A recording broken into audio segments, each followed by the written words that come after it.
I am grateful to be joining Presidents Mary Robinson and Juan Manuel Santos as the third external speaker to this morning's session, and would like to begin by thanking our distinguished co-chairs, France and the Kingdom of Saudi Arabia, not only for their leadership on this topic, but also for their insistence. This conference centers on specific actions needed to realize a two-state solution. Our co-chairs are also right to think the greatest threat to the viability of a two-state solution is a staggering international community that lacks an understanding of either what a workable two-state solution actually entails or of the path we must all take to get there once the terrible atrocities in Gaza stop.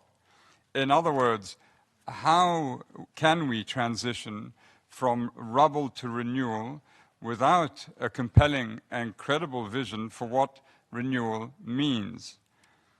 Others may argue this differently, claiming the main obstacle to peace is not so much the violent extremists on both sides who demand the complete removal or destruction of the other. That perhaps is too obvious a point.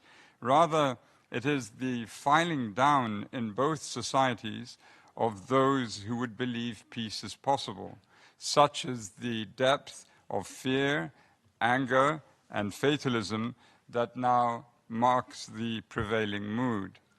After all, virtually all Palestinians, Arabs, Muslims, and many others accuse the Israeli leadership of committing acts of genocide in Gaza.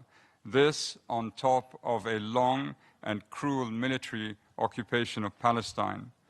The Israeli government, the US administration, and some European leaders see Israel as fighting a violent enemy which threatens it existentially, an enemy that murdered Israeli civilians cold-bloodedly almost 2 years ago and took hostages. Many people around the world see truth in both views.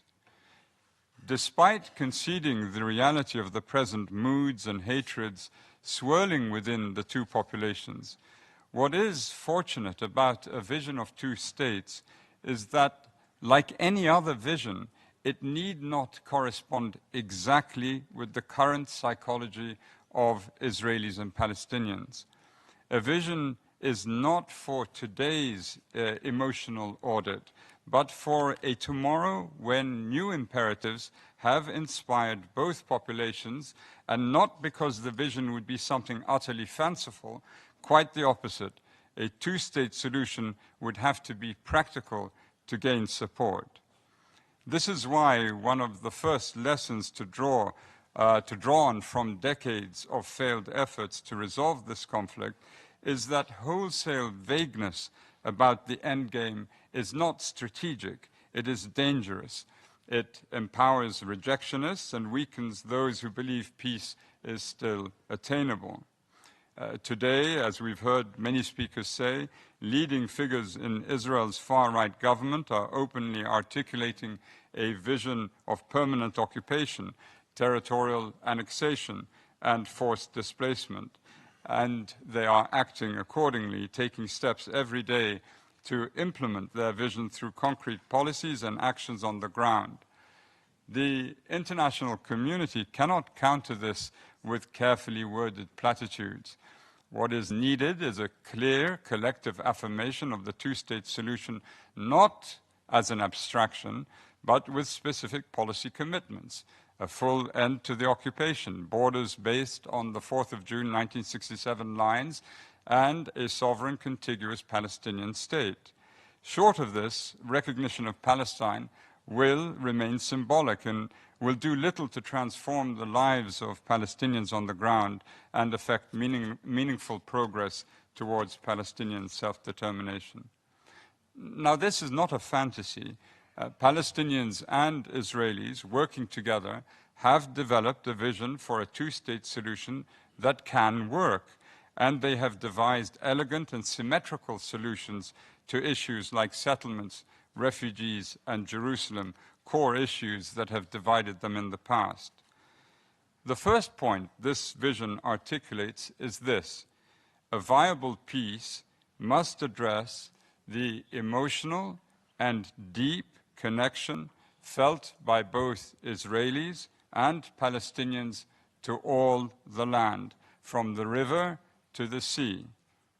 The vision also addresses the need for two distinct and sovereign states as a means of facilitating self-determinations for two peoples, and ensures a complete end of the military occupation. And it also overcomes past obstacles to the achievement of a two-state settlement, proposing a just solution for the Palestinian refugee population and a framework for Jerusalem while guaranteeing access to it.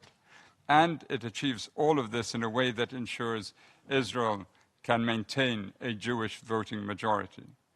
So how can this be done? There would be two states, but one homeland. The path to reach it entails, as a starting point, an acceptance of the armistice line as it was on the 4th of June 1967 as the border between the two states, with at most minor territorial adjustments rather than the more significant swaps or the sweeping annexation contemplated by other proposals. Israeli settlers who wish to remain in their homes would have the option of becoming permanent residents of the state of Palestine. They would pay their taxes, abide by local law, and enjoy full protection of their rights, as is the case with permanent residents in almost all countries.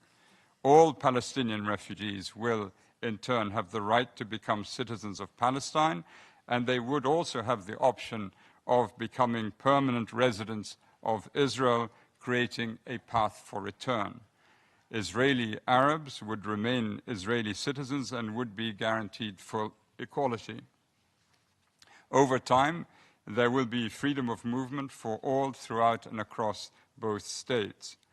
Jerusalem would be given special status, and there will be some confederal institutions, including a human rights court, as an appellate body. A mechanism will need to be devised to bind the two states together, possibly through a cleverly designed, regionally anchored security arrangement to prevent unilateral abrogation. As a first urgent transitional step, a reconstruction and rehabilitation mission should be established with an international mandate and based on a regional partnership. To succeed, this mission must prioritize restoring political and economic links between the Gaza Strip and the West Bank, which Israel and the PLO have recognized to constitute a single territorial unit.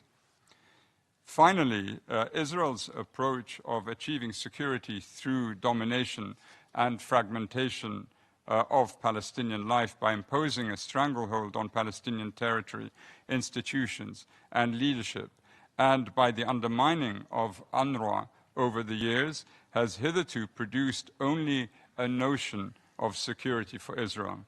It has deepened Palestinian dispossession, inflicted great harm and degraded the Palestinian civilian population, and threatened regional stability. Years of these measures and the expensive fortified fences and sensor arrays around Gaza did not prevent the atrocious attacks of the 7th of October. The lesson for Israel is not to double down on fortification, separation, and militarization. After all, there will always be new ways to inflict harm on Israeli citizens in the absence of a just peace. What has worked has been mutuality, a sense of equality in status and obligation and cooperation. This is why Israel's peace treaties with Egypt and Jordan have been so durable. They were not born out of dominance, but respect for sovereign equality and territorial inviolability. It is on these foundations that this vision of meaningful and durable renewal, this vision of two states, one homeland, was conceived, not in abstraction, but grounded in law, shaped by pragmatism, and sustained by a shared attachment to the land that both Israelis and Palestinians call home. I thank you for your attention.